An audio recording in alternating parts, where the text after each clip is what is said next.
Don't even worry about that. I am State Representative Angie Nixon, and I bring you greetings from Florida House District 13. Now, it's an honor to be with y'all today to commemorate the legacy of Axe Handle Saturday, and it is, as school board member Willie stated, there's so much history in this room, history and activism and pride and just, audacity, right? Audacity.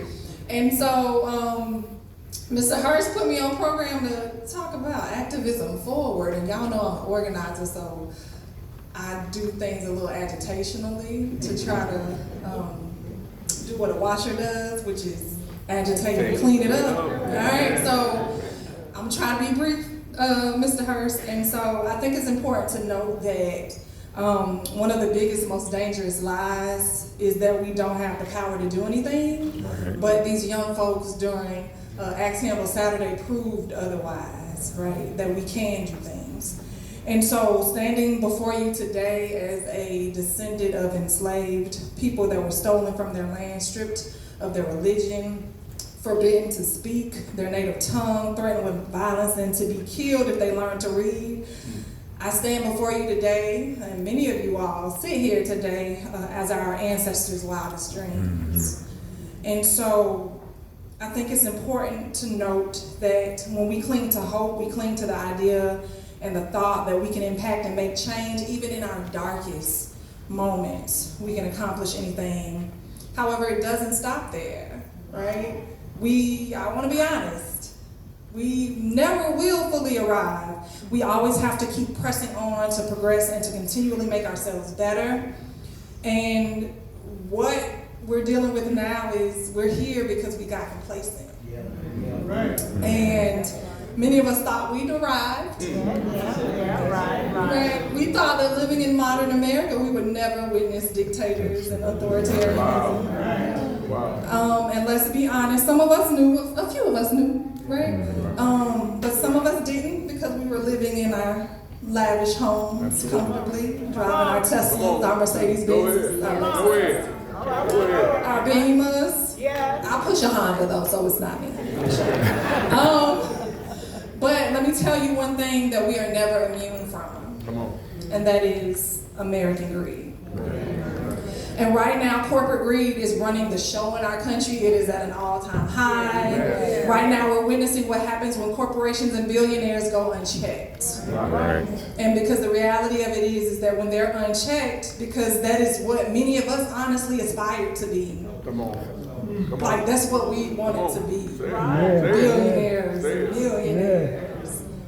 And that is the failure of American exploitative capitalism, where you can have billionaires who have way too much money, they don't know what to do with it, but they spend it on $50 million weddings. Meanwhile, we have unhoused people living on the streets.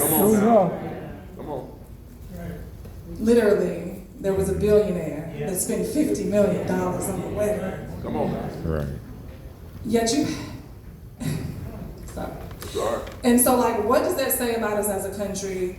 The fact that we have children who are going to school hungry and their parents are being threatened to have DCF called on them if they don't pay their balance or send them to school with food. Or you have parents who have to decide whether or not to put food on the table or take their child to the emergency room because it costs money that they can't afford.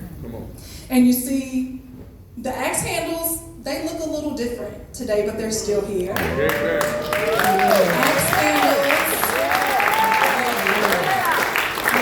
handles are now excessive uses of force where investigations of officers conclude in no wrongdoing. Speaking to you, Sheriff Waters. Okay, axe handles look like instead of spending money allocated for natural disasters and emergencies, the state of Florida instead spends $500 million of our taxpayer dollars to build internment camps, to house brown men that were shackled, that I saw, that were crying and yelling Libertad and Muy Mal, which means freedom, liberty. very bad here, very bad.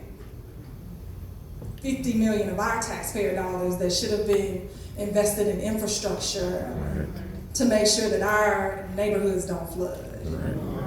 Right? Come on. Even though those appropriations were vetoed by y'all's governor, he ain't my governor.